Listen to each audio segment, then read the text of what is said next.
Hi ಎಲ್ರಿಗೂ ನಮಸ್ಕಾರ. ಇದು ಲಾಸ್ಟ್ ಸಂಡೇ ಮಿನಿ ವ್ಲಾಗ್ ಆಗಿದೆ. ಅಜ್ಜಿ ಊರಲ್ಲಿ ಹಬ್ಬ ಇತ್ತು ಅಂತ ಹೇಳಿ ನಾನು ಸಂಚಿತ್ ಇಬ್ರು ಕೂಡ ಹೋಗಿದ್ವಿ. ಹೋಗ್ಬೇಕಾದ್ರೇನೆ ತುಂಬಾ ಲೇಟ್ ಆಗಿತ್ತು. ಅಜ್ಜಿ ಊರಿರೋದು ಕಂಚನಹಳ್ಳಿ ಯಲ್ಗೂರ್ ಹತ್ರ, ತುಂಬಾ ದೂರನೇ ಇತ್ತು. ಇಲ್ಲಿಂದ ಹೋಗೋ ವರ್ಷದಲ್ಲಿ ತುಂಬಾ ಲೇಟ್ ಆಗಿತ್ತು. ಎಲ್ಲರೂ ಒಂದ್ ಕಡೆ ಸೇರಿದಾಗ ಅದೇ ಒಂಥರ ಚೆನ್ನಾಗಿರುತ್ತೆ ಅಂತ ಹೇಳಿ ನಾನು ಸಂಚಿತ್ ಕರ್ಕೊಂಡು ಹೊರಟೆ. ಲೇಟ್ ಆದ್ರೂ ಪರವಾಗಿಲ್ಲ, ಎಲ್ರನ್ನು ಮಾತಾಡ್ಸ್ಕೊಂಡು ಬರ್ಬೋದು ಅಂತ ಹೇಳಿ. ನಾನು ಹೋದಾಗ ನಮ್ಮ ಸಿಸ್ಟರ್ ಒಬ್ರು ಹೊರಟೋಗ್ಬಿಟ್ಟಿದ್ರು. ಇನ್ನಿದ್ದವರೆಲ್ಲ ಇದ್ರು, ಅವ್ರನ್ನೆಲ್ಲ ಮಾತಾಡ್ಸ್ಕೊಂಡು ಊಟ ಮಾಡ್ಕೊಂಡು ಹಾಗೆ ಮದರ್ಸ್ ಡೇ ಕೂಡ ಸೆಲೆಬ್ರೇಟ್ ಮಾಡಿದ್ರು. ಅದನ್ನೆಲ್ಲ ಮುಗಿಸ್ಕೊಂಡು ನಾನು ನಮ್ಮಪ್ಪ ಮನೆಗೆ ಹೋಗಿದ್ದೆ. ಅಲ್ಲಿ ಸ್ವಲ್ಪ ಹೊತ್ತಿದ್ದು ಅಲ್ಲಿಂದ ನಾನು ರಿಟರ್ನ್ ಆದೆ ವಾಪಸ್ ಬೆಂಗಳೂರಿಗೆ. ಇನ್ನು next day evening card delivery ಕೊಟ್ರು. ಹಾಗೇನೆ ಅದನ್ನ ಫಿಟ್ಟಿಂಗ್ ಕೂಡ ಮಾಡಿದ್ರು. ಅದಾದ ನಂತರ ಸಂಚಿತ್ ಆ ಟೈಮಲ್ಲಿ ಮಲಗಿದ್ದ.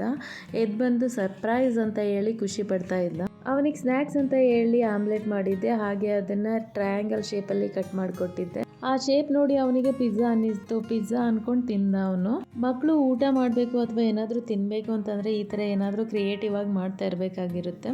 ಈಗ ದೋಸೆನ ಚಿಕ್ಕ ಚಿಕ್ಕದಾಗಿ ಒಂದು 10 ಹಾಕಿದ್ರೂ ಸುಮ್ಮನೆ ತಿಂತಾರೆ. ಒಂದೇ ಒಂದು ದೊಡ್ಡ ದೋಸೆ ಕೊಟ್ಟರೆ ಇಲ್ಲ ನನಗೆ ಸಾಕು ಅಂತ ಹೇಳಿ ತಿನ್ನೋದನ್ನೇ ಬಿಟ್ಬಿಡ್ತಾರೆ. ಅದಕ್ಕಂತ ಹೇಳಿ ನಾವೇ ಏನಾದರೂ ಕ್ರಿಯೇಟಿವ್ ಆಗಿ ಮಾಡಿಕೊಟ್ರೆ ಅವರು ಆರಾಮಾಗಿ ತಿನ್ಕೊಂತಾರೆ. ಇನ್ನು ನೆಕ್ಸ್ಟ್ ಡೇ ಸಂಚಿತ್ ಅವರ ಅತ್ತೆ ಮಕ್ಕಳು ಇಬ್ರು ಕೂಡ ಬಂದಿದ್ರು. ಸಂಚಿತ್ ಜೊತೆ ಸ್ವಲ್ಪ ಆಟ ಆಡ್ಕೊಂಡು ಸ್ವಲ್ಪ ಟೈಮ್ ಸ್ಪೆಂಡ್ ಮಾಡಿ ಹೋಗೋಣ ಅಂತ ಹೇಳಿ ಅವರಿಗೆ ಮಧ್ಯಾಹ್ನ ಊಟಕ್ಕೆ ಅಂತ ಹೇಳಿ ಸೊಪ್ಪು ಉಪ್ಸಾರು ಮಾಡ್ತಾ ಇದ್ದೆ. ಮಕ್ಕಳು ಸಾಮಾನ್ಯವಾಗಿ ಈ ತರ ಉಪ್ಸಾರೆಲ್ಲ ಇಷ್ಟಪಡೋದಿಲ್ಲ. ಬರೀ ಸೊಪ್ಪಷ್ಟೇ ಬೇಯಿಸಿದ್ರೆ ಅವರು ಅಷ್ಟಾಗಿ ನೀಟಾಗಿ ತಿನ್ನೋದಿಲ್ಲ ಅಂತ ಹೇಳಿ ನಾನು ಅದಕ್ಕೆ ಎಗ್ ಹಾಕಿ ಫ್ರೈ ಮಾಡಿ ಕೊಟ್ಟಿದ್ದೆ. ನಾನು ಇಲ್ಲಿ ಮಾಡಿದ್ದು ಅರವೆ ಸೊಪ್ಪು ಅಂದ್ರೆ ಎಲ್ರಿಗೂ ಗೊತ್ತಿರುತ್ತೆ, ಅದು ಸ್ವಲ್ಪ ಬಾಡಿಗೆ ಹೀಟ್ ಆಗಿರುತ್ತೆ. ಸೊ ಹಾಗಾಗಿ ಹೆಸರು ಕಾಳನ್ನ ಹಾಕೊಂಡಿದ್ದೀನಿ.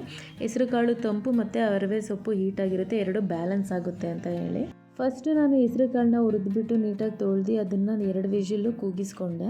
ಆದ ನಂತರ ಸೊಪ್ಪು ಹಾಕಿ ಒಂದು 10 ನಿಮಿಷ ಬೇಯಿಸ್ಕೊಂಡು ಅದನ್ನ ಶೋಧಿಸಿದ ನೀರನ್ನ ಸಪ್ರೇಟ್ ಆಗಿ ಇಟ್ಕೊಂಡು ನಾನು ಸೊಪ್ಪು ಕಾಳು ಏನಿತ್ತು ಅದನ್ನ ನಾನು ಫ್ರೈ ಮಾಡಿಕೊಂಡೆ. ಫ್ರೈ ಮಾಡೋದಕ್ಕೆ 2 ಸ್ಪೂನ್ ಎಣ್ಣೆ ಹಾಕಿ ಅದಕ್ಕೆ 1 ಮೆಣಸಿಕಾಯಿ ಹಾಕಿ 1 ಗೆಡ್ಡೆ ಈರುಳ್ಳಿ ಹಾಕೊಂಡು ಚೆನ್ನಾಗಿ ಬಾಡಿಸ್ಕೊಂಡೆ. ಅದಾದ ನಂತರ ಅದಕ್ಕೆ 4 ಮೊಟ್ಟೆ ಒಡೆದು ಹಾಕಿ ನೀಟಾಗಿ ಫ್ರೈ ಮಾಡಿಕೊಂಡು ಬೇಯಿಸ್ಕೊಂಡಿರೋ ಕಾಳು ಮತ್ತೆ ಸೊಪ್ಪನ್ನ ಎರಡನ್ನೂ ಹಾಕಿ ಅದಾದ ನಂತರ ರುಚಿಗೆ ತಕ್ಕಷ್ಟು ಉಪ್ಪು ಹಾಕಿ ಕೊನೆಯಲ್ಲಿ ನಾನು ಕಾಯಿ ತುರಿ ಹಾಕೊಂಡೆ. ಮಧ್ಯಾಹ್ನದ ಊಟ ಈ ತರ ಪ್ರೋಟೀನ್ ರಿಚ್ ಸಿಂಪಲ್ ಊಟ ಆಗಿತ್ತು.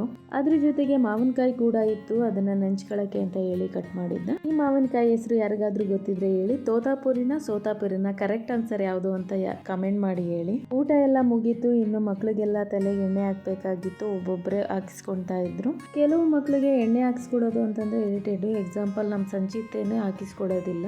ಆದ್ರೆ ಇವರಿಬ್ರು ಆತರ ಎಲ್ಲದಕ್ಕೂ ಆಟ ಮಾಡೋದಿಲ್ಲ. ಆರಾಮಾಗಿ ಎಣ್ಣೆ ಹಾಕಿಸ್ಕೊಂತಾರೆ, ಆರಾಮಾಗಿ ನನ್ನ ಜೊತೆ ಹೊಂದ್ಕೊಂಡಿರ್ತಾರೆ. ಇನ್ನು ಇದಾಗಿತ್ತು ಇವತ್ತಿನ ವಿಡಿಯೋ. ಈ ವಿಡಿಯೋ ಏನಾದರೂ ನಿಮಗೆ ಇಷ್ಟ ಆಗಿದ್ದಲ್ಲಿ ಒಂದು ಲೈಕ್ನ ಕೊಡೋದನ್ನ ಮರಿಬೇಡಿ. Thank you.